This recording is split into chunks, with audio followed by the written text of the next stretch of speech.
అందరికీ నమస్కారం. Welcome back to my channel.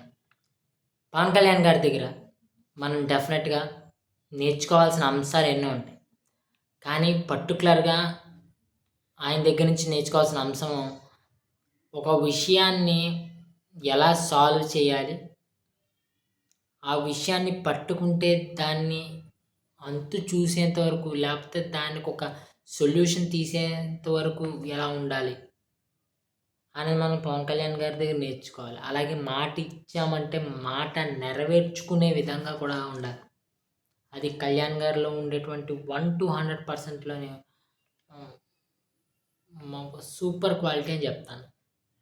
ఆ మాట ఇవ్వడం కూడా ఆ మాట ఇచ్చే ముందు అన్నీ చెక్ చేసుకొని తాను సాల్వ్ చేయగలను, తను పూర్తి చేయగలను అని అనుకుంటేనే ఇస్తాడు. అలాగే మనం కూడా అది డెఫినెట్‌గా మనలో మనం నేర్చుకోవాల్సిన అంశం అది. ఇప్పుడు ఈ అంశం మనం ఎందుకు చెప్తున్నానంటే, ఉప్పాడకు సంబంధించి అక్కడ సముద్ర కోత చాలా దారుణంగా ఉంటుంది.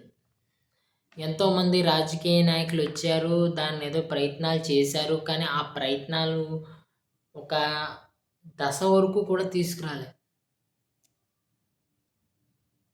ఈ ఉప్పాడ బీచ్‌కి సంబంధించి ఒక ఎగ్జాంపుల్ ఏమిటంటే, ఇది మనం దశాబ్దాల నాటి సమస్య అనుకుంటాం కాదు, శతాబ్దాల నాటి అంశం.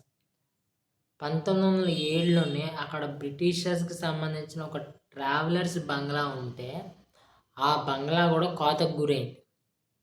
అంతేకాదు అక్కడ ఉన్నటువంటి మత్స్యకార రైతులు చెప్తోంది ఏమిటంటే, ఇప్పటి నుంచి కనీసం 3-4 కిలోమీటర్ల వరకు అక్కడ మొత్తం ఏరియా అంతా కోతకు గురైందని కూడా చెప్తున్నారు. ఈవెన్ మనం ఎన్నో వీడియోస్‌లో చెప్పుకున్నాము. ఈ సందర్భం వచ్చినప్పుడు చెప్పుకున్నాం కూడా. ఉప్పాడకు సంబంధించి అక్కడ జరిగిన ఉప్పెన సినిమాకి సంబంధించిన సెట్స్, గుడి కానీ లేకపోతే ఇల్లు కానీ దానికి సంబంధించిన కూడా కోతకు గురేయటం జరిగింది. దీని గురించి 2024 ఎలక్షన్స్‌లోని మనం ఆల్రెడీ కొన్ని యూట్యూబ్ ఛానల్స్‌లో చూసాము. మెయిన్ స్ట్రీమ్ మీడియా మనల్ని ఎలాగో పట్టించుకునేది ఏం లేదు కానీ, వాళ్ళకి కాంట్రోవర్సీస్ కావాలి. కాంట్రోవర్సీస్ కావాలి తప్ప ఇంకేం ఉండదు. కళ్యాణ్ గారు మాట ఇవ్వడం జరిగింది. ఆ మాట ఇచ్చిన దాని ప్రకారమే మద్రాస్ ఐఐటీ నిపుణులతో మాట్లాడడం జరిగింది. అలాగే కేంద్రానికి సంబంధించిన సముద్ర తీర సమస్యల మీద రీసెర్చ్ చేసే వారి యొక్క దాని మీద కూడా వాళ్ళతో కూడా మాట్లాడడం జరిగింది. ఆయన మీకు గుర్తుందో లేదో, కళ్యాణ్ గారు నగ్గి పిఠాపురంలోని వారాహి మీద ఒక మీటింగ్ పెట్టినప్పుడు, నేను ఈ సమస్యకి 18 నెలల్లో ఒక కొలిక్కి తీసుకొస్తాను అని చెప్పడం జరిగింది. ఇప్పుడు కరెక్ట్‌గా సంవత్సరం మీద ఒక నెల అయింది. అంతే. కేంద్ర ప్రభుత్వంతో మాట్లాడారు.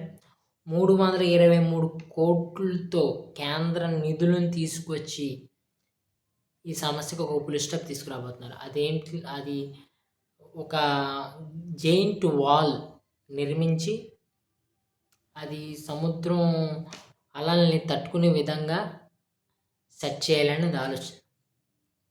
సాధారణంగా మనం పవన్ కళ్యాణ్ గారి సంవత్సర పాలన చూస్తే, స్వతంత్రం ముందు నుంచి లేకపోతే ఎప్పటినుంచో పట్టించుకొని విధి విధానాల్లోని కళ్యాణ్ గారు సమస్యలు సాల్వ్ చేసుకుంటూ వస్తున్నారు. ప్రత్యేకంగా గిరిజన గ్రామాలు ఎక్కువగా పట్టించుకుంటున్నారు.